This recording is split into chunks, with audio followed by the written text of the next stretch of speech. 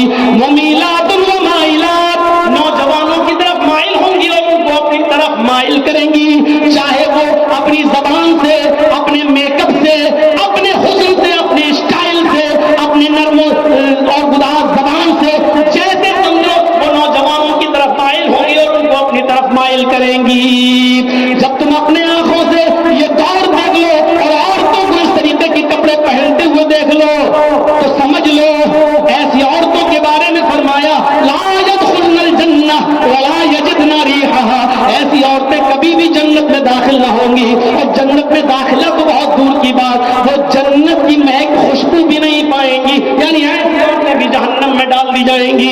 یہ نذیر اس انداز سے ڈراتا ہے لوگوں کو کہ حضرت عائشہ کہتی ہیں کہ محمد رسول اللہ نے فرمایا یحشر الناس یوم القیامت حفاۃ عراۃ غرلا, میدان محشر میں لوگ جب قبروں سے اٹھیں گے تو اس حال میں اٹھیں گے کہ وہ ننگے پیر ہوں گے, ننگے جسم ہوں گے اور بغیر ختنے کے ہوں گے, کسی کا خطرہ نہیں ہوگا. فینظر بعضهم الی بعض, اور ایک دوسرے کو دیکھ رہا ہوگا. حضرت عائشہ نے سوال کیا الرجال والنساء جميعا, اے اللہ کے نبی مرد بھی ہوں گے اور عورتیں بھی ہوں گی؟ فرمایا ہاں مرد بھی ہوں گے اور عورتیں بھی ہوں گی. حضرت عائشہ نے کہا ینظر بعضهم الی بعض, کیا مرد عورتوں کو دیکھیں گے اور عورتیں مرد کو دیکھ رہی ہوں گی؟ فرمایا ہاں عائشہ مرد عورتوں کو اور عورتیں مردوں کو دیکھ رہی ہوں گی.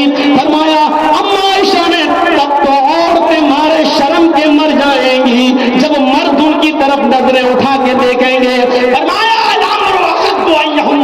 عائشہ اتنی فکر کہاں ہوگی کسی مرد کو جو نظر دکھائے اور دیکھتا چلا جائے, ہر آدمی کو اپنے بچنے کی فکر ہوگی, میں کیسے بچوں, کیسے بھاگوں.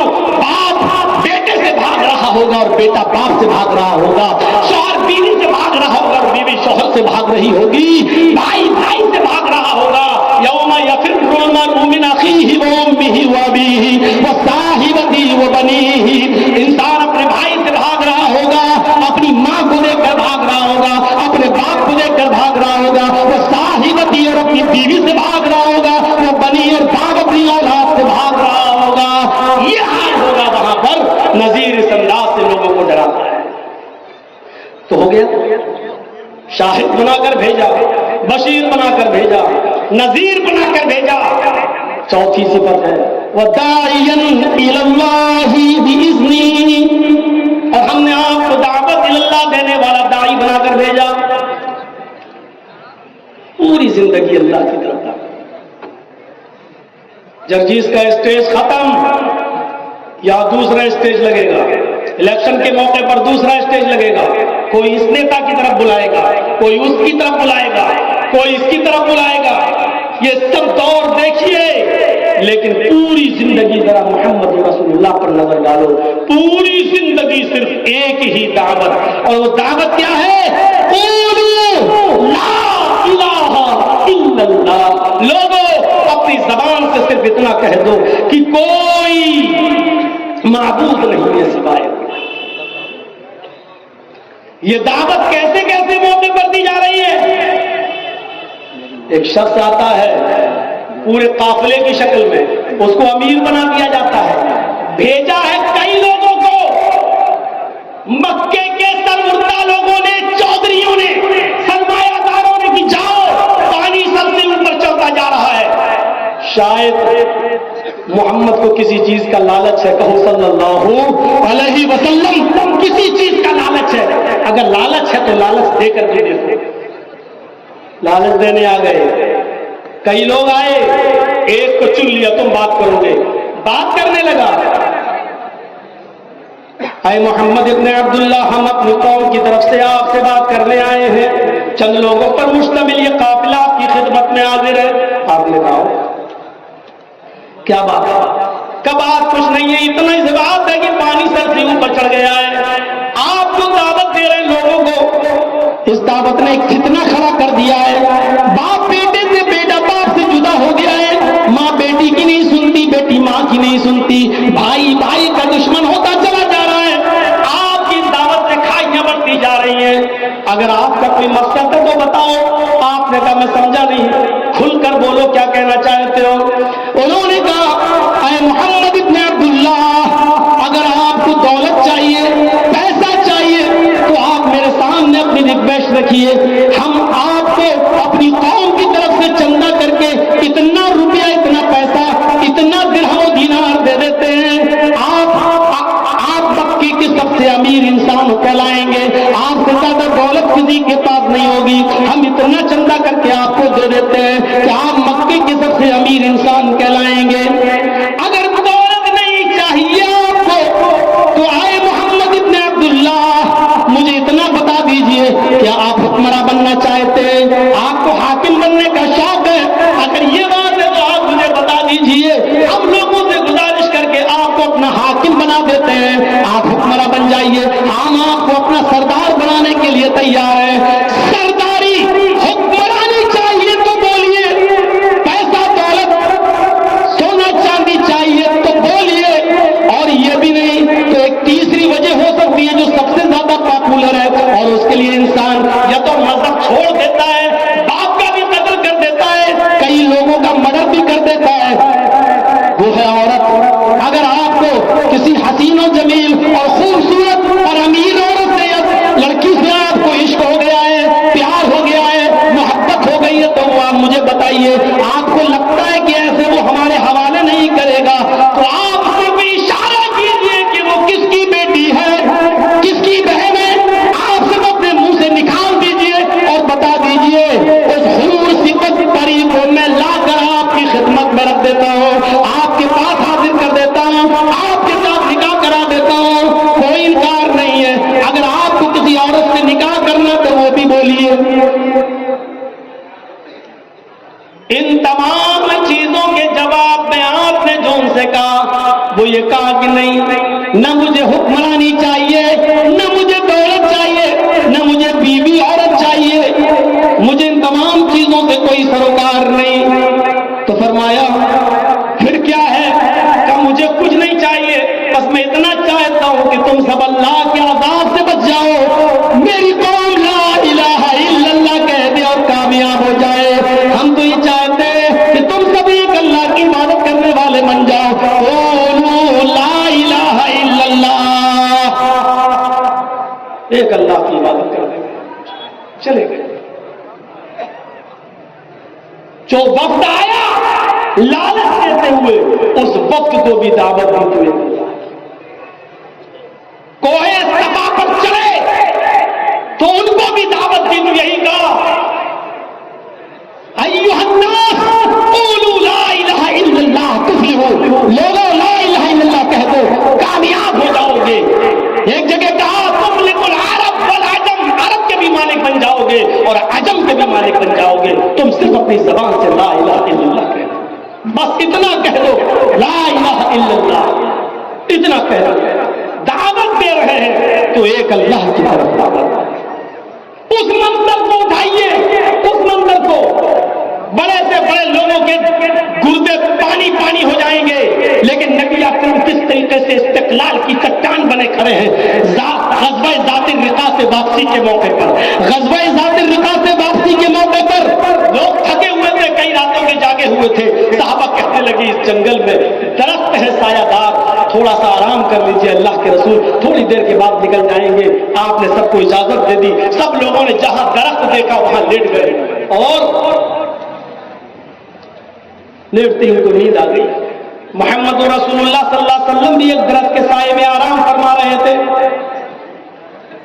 اتنے میں ایک دیہاتی کافر آتا ہے, اس نے محمد رسول اللہ کی لٹکی ہوئی تلوار کو دیکھ لی اور اس نے تلوار اتار کر نبی اکرم کے سامنے کود جاتا ہے, چھلانگ لگاتا ہے, آپ اڑ جاتے ہیں. وہ آپ کے پاس تلوار لے کر کھڑا ہے اور ایک ہی سوال کرتا, من یمنعک یا محمد, من یمنعک منی یا محمد, اے محمد بتاؤ تمہیں میرے ہاتھ سے کون بچائے گا. یہ صحابی وہاں ہے, وہ صحابی وہاں ہے, تیسرا وہاں, چوتھا وہاں, پانچواں وہاں. جب تک آواز دیں گے تب تک تو یہ کام ہی تمام کر دے گا. آپ نے کوئی آواز نہیں دی, یہ بڑھتا جا رہا ہے اور نبی کے چہرے پہ مسکراہٹ آتی جا رہی ہے. قریب جاتا ہے, ایک ہی جملہ کہتا ہے, من یمنعک منی یا محمد, اے محمد بتاؤ تمہیں میرے ہاتھ سے کون بچائے گا. اور یہ جملہ سن کر استقلال کی چٹان بن کر جو جواب دیا وہی محمد رسول اللہ کی دعوت کی. پوری زندگی بھر آپ نے اس موقع پر اس کافر کو بھی جو جواب دیا وہ جواب تھا,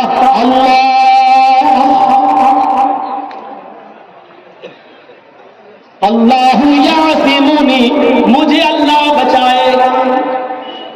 لفظ اللہ غور کیجیے, لفظ اللہ اس کی زبان سے نکلا, محمد رسول اللہ کی زبان سے نکلا, اس نے سنا, تھر تھرا گیا, تھر تھرا گیا, کہاں گیا. اذا ذکر اللہ وجلت قلوبہم, یہ تو مومن کی صفت ہونی چاہیے, جب ان کے سامنے اللہ کا نام لیا جائے تو ان کا دل تھرا جائے, کانپ جائے. لیکن وہ کافر ہے, وہ کانپ رہا ہے. اے مسلمانوں ذرا عقل کے ناخن لو, کافر کا دل کانپ رہا ہے, صفت تو مسلمان کی قرآن پیش کر رہا ہے. یہاں اذان کی آواز آتی ہے, اللہ اکبر, اللہ اکبر, بغیرت چائے کی دکان پر چائے کی چسکی لیتا ہے. یہاں اذان کی آواز آتی ہے, اللہ اکبر, اللہ اکبر, بغیرت ساڑی کو پریس کر رہا ہوتا ہے. یہاں اذان کی آواز آتی ہے, اللہ اکبر, اللہ اکبر, بغیرت اپنا پاور لوم بند کرنے کی کوشش بھی نہیں کرتا ہے. یہاں اذان کی آواز آتی ہے لیکن مسلمان کے دل کے اوپر, مومن کے دل کے اوپر اس کا کوئی اثر نہیں پڑتا ہے. جبکہ یہ صفت مومن کی بتائی گئی ہے, اذا ذکر اللہ وجلت قلوبہم, مومن تو وہ ہے جب اس کے سامنے اللہ کا نام آتا ہے تو اس کا دل کانپ جاتا ہے, اس کا دل تھرا جاتا ہے, اس کا دل لرز جاتا ہے. اس زمانے کے کافر ہم سے کئی اچھے تھے, اس لیے کہ وہ اللہ کی طاقت کو, اللہ کی پاور کو ہم سے زیادہ سمجھا کرتے تھے, اس لیے ہی تو وہ کافر تھرا گیا. اللہ کا نام سنا وہ کانپ گیا. وہ جانتا تھا کہ محمد رسول اللہ نے کوئی معمولی ہستی کا نام نہیں لیا ہے. تلوار اس کے ہاتھ سے گر گئی اور محمد رسول اللہ نے وہ تلوار اٹھا لی. اب اس سے پوچھا, بتا تجھے میرے ہاتھ سے کون بچائے گا. اس نے کہا آپ کے ہاتھ میں تلوار ہے, ہاتھ ہی چھوڑ دیں, جاؤ.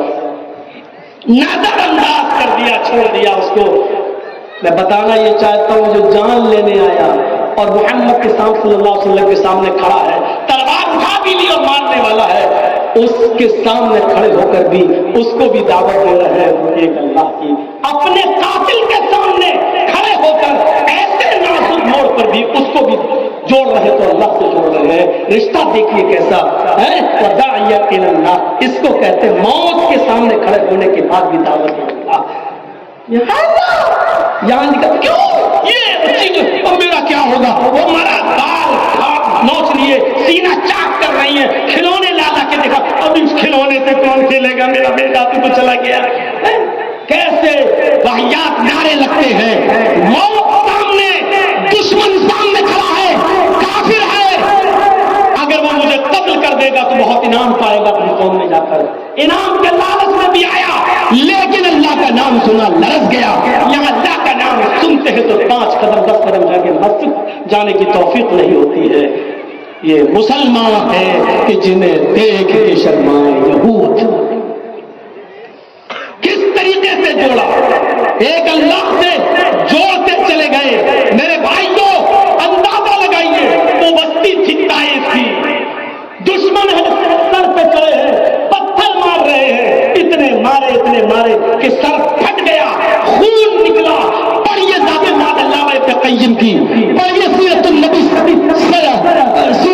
علامہ ابن ہشام کی, پڑھیے رحمت للعالمین قاضی سلیمان سلمان منصور پوری رحمت اللہ علیہ کی. سر پھٹ گیا, خون نکلا پیروں میں, جم گیا خون, جوتے نہیں نکل رہے تھے, جوتے خون کے جم جانے کی وجہ سے بے ہوش ہو کے زمین پہ گئے.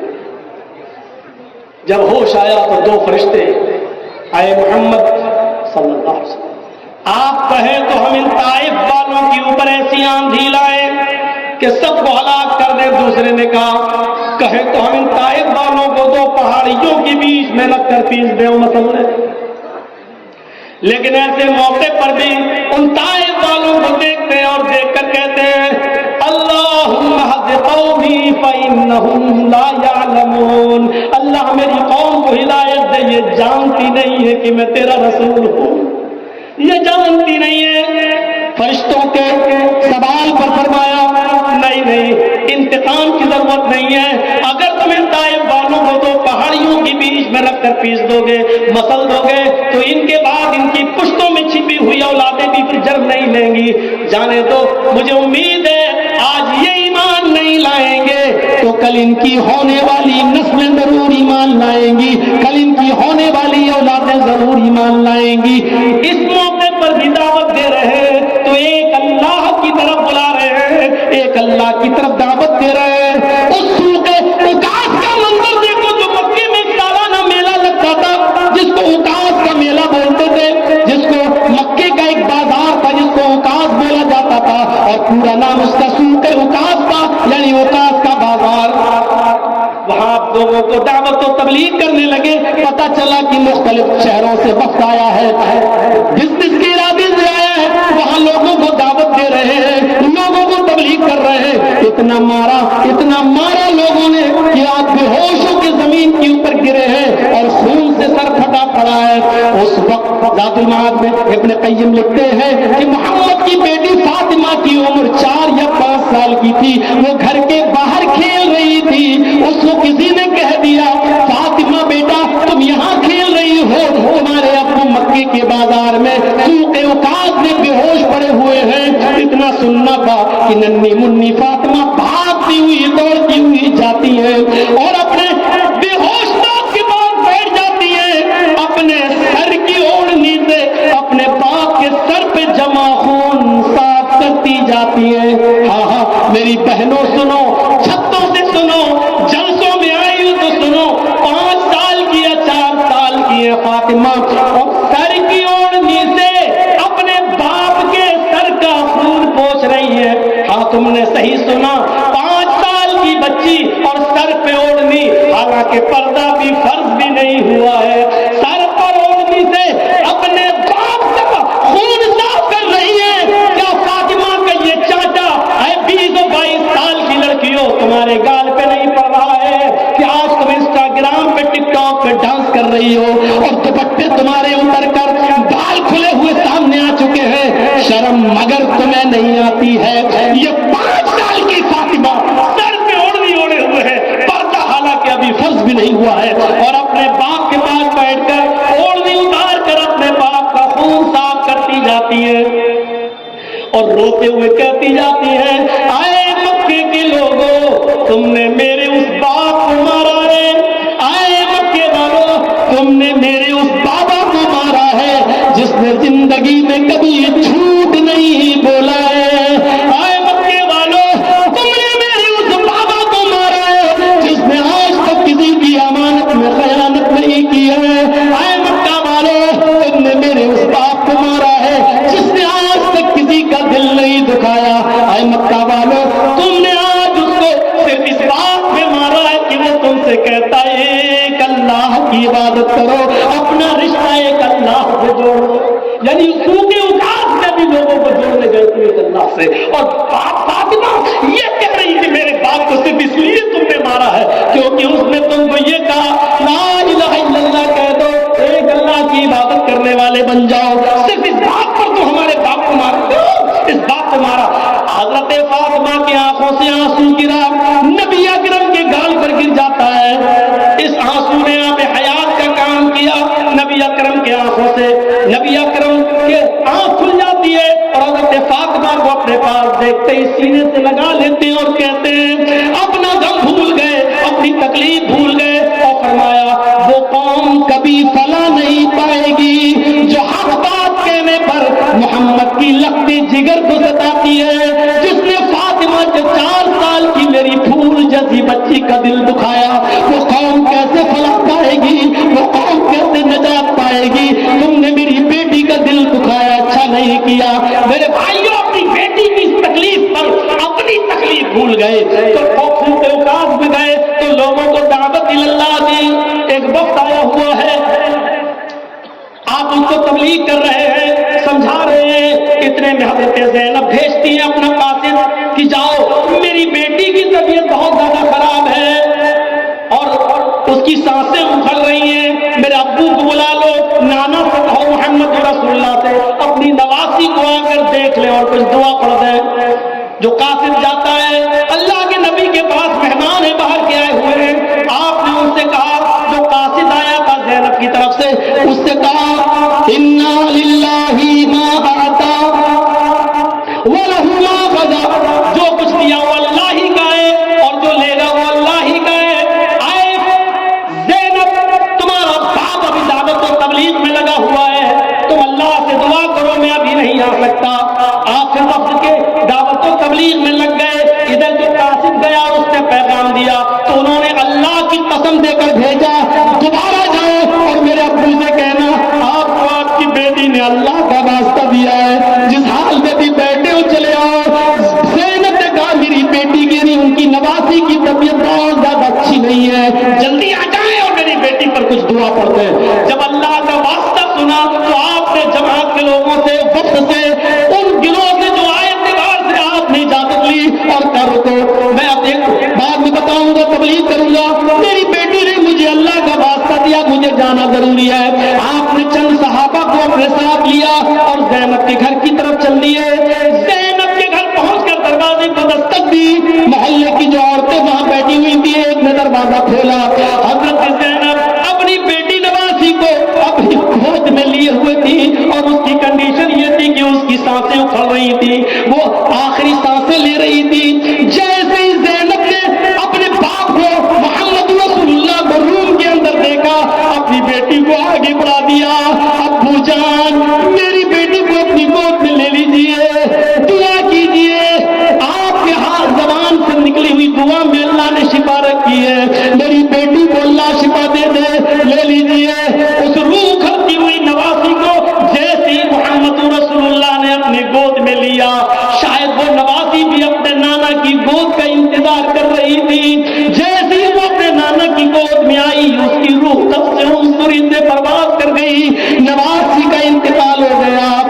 زینب رو رہی ہے، غم کے آنسو ہے، اور یہ منظر دیکھ کر محلے کی وہ تمام عورتیں زینب کے رونے کو دیکھ کر ان کے بھی آنکھوں میں آنسو ہے، جو صحابہ نبی کے ساتھ آئے یہ منظر دیکھ کر وہ بھی رو رہے ہیں، لیکن ایسے نازک موڑ پہ بھی محمد رسول اللہ اپنی بیٹی کو اور پورے جتنے سامعین تھے اور اس جمع تھے اس گھر میں سب کو یہی دعوت دے رہے ہیں، انا للہ و انا الیہ راجعون، انا للہ ما عطا ولہ ما خذا۔ میرے بھائیوں نبی یہی دعوت دے رہا ہے کہ جو کچھ بھی ہے ہم سب بھی تو اللہ ہی کی طرف سے وَإِنَّا إِلَيْهِ رَاجِعُونَ، اور اسی کی طرف پلٹ کر جانا ہے۔ جو کچھ دیا تھا وہ اللہ ہی کی طرف سے عطا کرتا تھا، جو لے لیا وہ اسی کی امانت تھی، ہمیں صبر کرنا چاہیے۔ جب سارا مجمع رو رہا ہے اس موقع پر محمد رسول اللہ اپنے گھر والوں کو اپنی بیٹی کو صحابہ کو ساتھ ایک اللہ سے جوڑ رہے ہیں اور یہ کہہ رہے ہیں اس میں ہم کچھ نہیں کر سکتے، امانت اسی کی تھی اور اس نے اپنی امانت لے لی، اس میں میں کیا کر سکتا ہوں؟ غور کرو، کوئی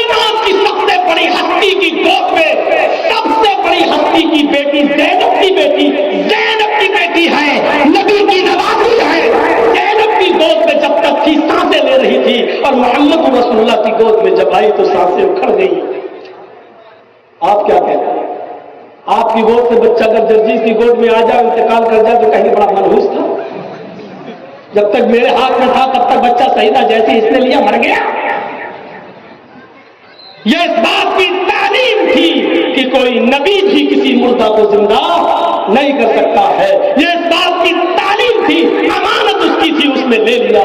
ہم تو صرف اس کے لیے دعا کر سکتے ہیں اور تمہیں صبر کی تلقین کر سکتے ہیں. اس کے علاوہ میرے پاس اور کوئی راستہ نہیں ہے. میرے بھائیوں ذرا غور تو کرو، یہ کون سے منظر ہے، یہ کیسے منظر ہے کہ ہر موقع پر آپ اللہ کی طرف لوگوں کو دعوت دے رہے ہیں، اللہ کی طرف لوگوں کو بلا رہے ہیں.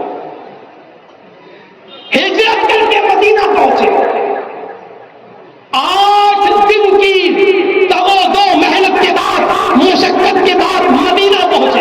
ابھی مدینہ نہیں قبا میں پہنچے. صحابہ تھک کر چور، بے زبان مخلوق زبان باہر نکال کے بیٹھی ہوئی ہے. اونٹ اور گھوڑوں کی زبانیں باہر نکل گئی ہیں، اتنا تھک کر چور ہے. کہا تھوڑا سا آرام کر لیں. آپ نے کہا ٹھہر جاؤ، رک جاؤ.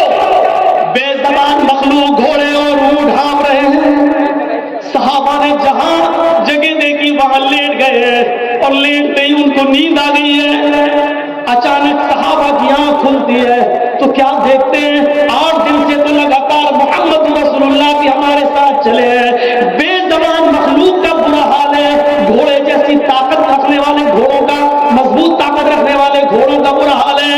اونٹوں کی زبانیں باہر نکلی ہوئی ہیں، وہ بھی ہانپ رہے ہیں اور صحابہ ایک طرف ہیں اور وہ سستا رہے ہیں اور سونے کی کوشش کر رہے ہیں. ان کی نظر پڑتی ہے تو کیا دیکھتے ہیں؟ محمد رسول اللہ ایک پتھر زمین کھود کر رکھ رہے ہیں.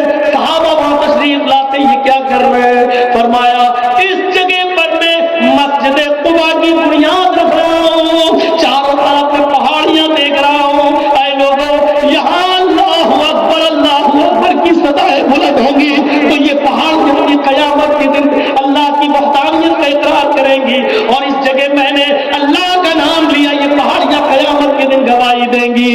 ساری مخلوق تک کر چور ہے، صحابہ نڈھال ہے، بے زبان مخلوق کی زبانیں باہر نکلی ہیں، لیکن محمد رسول اللہ کو مسجد کی تعمیر کی فکر ہو رہی ہے. محمد رسول اللہ کو مسجد کی تعمیر کی فکر ہو رہی ہے. یا اللہ اکبر کی صدائیں بلند ہوں گی. یہ اللہ کی طرف دعوت دینے والا شخص مکے سے مدینہ ہجرت کر کے جا رہے ہیں. اور کرو مسجد مدینے کی عورتیں چھتوں پر ایسے ہی چڑھ گئی جیسے آپ کے یہاں جلسے میں عورتیں چھتوں پہ چڑھ کے جلسہ سن رہی ہیں. ایسی عورتیں محمد رسول اللہ کے آنے کا انتظار کر رہی ہے اور چھتوں پہ چڑھ کے محمد رسول اللہ کا دیدار کرنا چاہتی ہے کہ نبی اکرم کو دیکھیں کہ آج آپ آ رہے ہیں. اور کس کے گھر پر نبی کی سواری رکتی ہے، کس کے گھر پہ آپ آتے ہیں؟ مدینے کی عورتیں چھتوں پہ چلی ہے. اللہ کے نبی جب مدینے میں گزر رہے ہیں تو مدینے کی چھوٹی چھوٹی 5-5, 6-6 سال کی بچیاں دف بجاتے ہوئے یہ گیت گا رہی ہیں اور گیت گاتے گاتے کہہ رہی ہے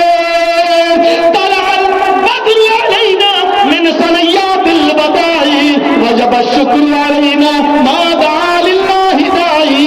آج اللہ کا شکر ہے 14ویں رات کا چاند مکے سے فاران کی چوٹیوں سے طلوع ہو کر ہمارے شہر مدینہ میں تشریف لایا ہے، ہمارے یہاں طلوع ہوا ہے. اس پر ہم اللہ کا جتنا بھی شکر ادا کریں کم ہے.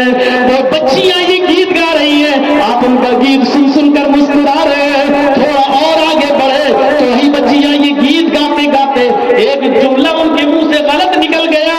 وَفِينَا نَبِيٌّ يَعْلَمُ مَا فِي غَدٍ.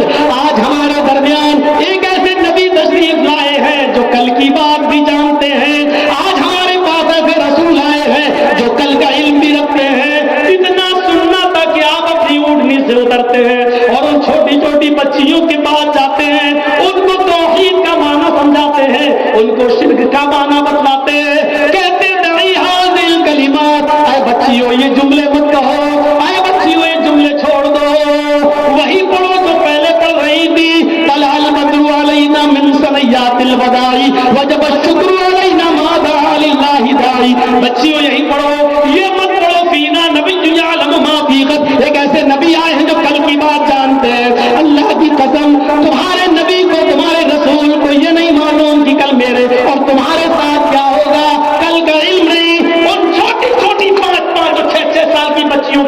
سے نکلنے والے شرکیہ جملوں پر بھی آپ خاموش نہیں رہے، اترے اور ان بچیوں کو توحید کا معنی بتلایا، اللہ کا معنی بتلایا، اور یہ بتلایا کہ کل اور قیامت تک کا علم اگر کسی کو ہے تو وہ صرف ذات ہے اللہ کی، میں تو اللہ کا بندہ ہوں، اللہ کی قسم کل میرے اور تمہارے ساتھ کیا ہوگا یہ ہم کو نہیں معلوم۔ وہ نبی مدینے آیا، دعوت دیتا رہا اللہ کی، اور جب آخری وقت آیا اللہ کے نام سے دعوت شروع کی، اقرأ باسم ربک الذی خلق سے، اور جب آخری وقت آیا، آخری وقت تو آخری جملہ بھی جو نکلا محمد رسول اللہ کی زبان سے وہ جملہ تھا اللہم بالرفیق الاعلی، اللہم بالرفیق الاعلی، اللہم بالرفیق الاعلی۔ اے اللہ رفیق اعلیٰ میں، اے اللہ رفیق اعلیٰ میں۔ شروعات کی تو اللہ کے نام سے اور آخری جملہ نکلا تو اللہ کے نام پر، یعنی اس کی پوری زندگی شروع سے آخر تک اللہ کی دعوت میں گزری۔ داعیا الی اللہ، یہ ہے داعی الی اللہ، وسراجا منیرا، اور روشن سورج بنا کر بھیجا۔ قرآن میں آسمان کے چمکنے والے سورج کو سراج وہاج کہا ہے، سراج وہاج، روشن سورج، چمکنے والا سورج، لیکن آسمان کے سورج کو کیا کہا؟ سراج وہاج، اور محمد رسول اللہ کو کیا کہا؟ سراج منیر، سراج منیر۔ اب میں یہ دو جملے استعمال کروں گا، سراج وہاج اور سراج منیر۔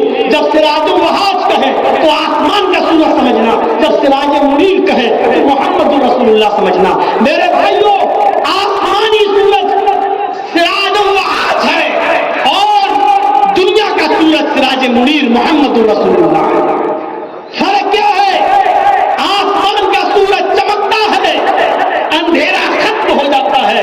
محمد رسول اللہ صلی اللہ علیہ وسلم کو جب نبوت ملی تو اندھیرا نہیں، گناہوں کا اندھیرا ختم ہو گیا۔ آسمان کا سورج چمکا تو ظلمتوں کا اندھیرا مٹ گیا۔ محمد رسول اللہ کو جب نبوت ملی اور رسول بن کر آئے تو گناہوں کا اندھیرا مٹ گیا۔ سراج وہاج چمکتا ہے تو تاریکی ختم ہوتی ہے، سراج منیر چمکتا ہے تو گناہوں کا اندھیرا ختم ہوتا ہے۔ سراج وہاج آسمانی سورج جب چمکتا ہے تو رات کو دن تو رات میں ہونے والے جرائم بند ہو جاتے ہیں۔ سراج منیر جب چمکتا ہے تو گناہوں کے کام بند ہو جاتے ہیں۔ سراج منیر جب چمکا تو چوری، ڈکیتی، زناکاری، شراب نوشی، بے پردگی، عریانیت اور یہ تمام چیزوں کو جناب محمد رسول اللہ نے ختم کیا ہے۔ سورج جرائم کے ارتکاب کو بند کرتا ہے، محمد رسول اللہ گناہوں کے ارتکاب کو بند کرتے ہیں۔ وہ بھی سورج، یہ بھی سورج، وہ چمکتا ہے تو ظلمتوں کو، تاریکیوں کو مٹاتا ہے، یہ چمکتا ہے تو گناہوں اور پاپ اور تاپ کو ختم کرتا ہے۔ میرے بھائیوں، فرق اتنا ہے، سراج وہاج جب دن میں چمکتا ہے تو رات میں اس کی چمک بند ہو جاتی ہے، لیکن سراج منیر کی تعلیم رات میں بھی باقی رہتی ہے اور دن میں بھی باقی رہتی ہے۔ اس کا نام رات میں بھی لیا جاتا ہے اور دن میں بھی لیا جاتا ہے۔ دونوں سورج میں فرق یہ ہے کہ حضرت عائشہ نے کہا تھا لی شمس وللآفاق شمس شمسی خیر من شمس السماء ان الشمس تطلع بعد فجر شمسی تطلع بعد العشاء۔ لوگوں، ایک تمہارا سورج ہے، ایک میرا سورج ہے۔ لوگوں، تمہارا سورج میرے سورج سے بہتر ہے۔ ان الشمس تطلع بعد فجر، تمہارا سورج تو فجر کے بعد نکلتا ہے۔ شمسی تطلع بعد العشاء، اور میرا سورج عشاء کے بعد میرے بستر پہ آتا ہے۔ میرا سورج عشاء کے بعد مجھے اپنی آغوش میں لیتا ہے، یعنی میرا سورج محمد رسول اللہ ہے۔ تو یہ سراج منیر ہے۔ میرے بھائیوں، سیرت طیبہ پر چاہے کتنا اچھی گفتگو کر لو، لیکن ہمارے بھائی یہی کہیں گے یہ رسول کو مانتے ہی نہیں ہے، یہ نبی کو مانتے ہی نہیں ہے، سارے ٹھیکیدار یہ ہے۔ جب تک کیک نہ کاٹو، ہیپی برتھ ڈے یا رسول اللہ جب تک نہ کہو اور محمد کے نام پر جب تک چھری نہ چلاؤ، تب تک محبت کا معیار پورا ہو ہی نہیں سکتا۔ اللہ تمہیں ہدایت دے، اللہ ہم سب کو محمد رسول اللہ صلی اللہ علیہ وسلم کے اوصاف حمیدہ کو سمجھنے کی توفیق عطا فرمائے اور بار الہ رسول کی محبت ہمارے دلوں میں پیدا فرمائے۔ اے اللہ، جب تک تو ہمیں زندہ رکھ، اسلام کو زندہ رکھنا، اور جب ہمارا خاتمہ ہو تو ایمان پر ہمارا خاتمہ فرمانا۔ وما علینا الا البلاغ المبین، وآخر دعوانا ان الحمد للہ رب العالمین۔ السلام علیکم ورحمۃ اللہ وبرکاتہ۔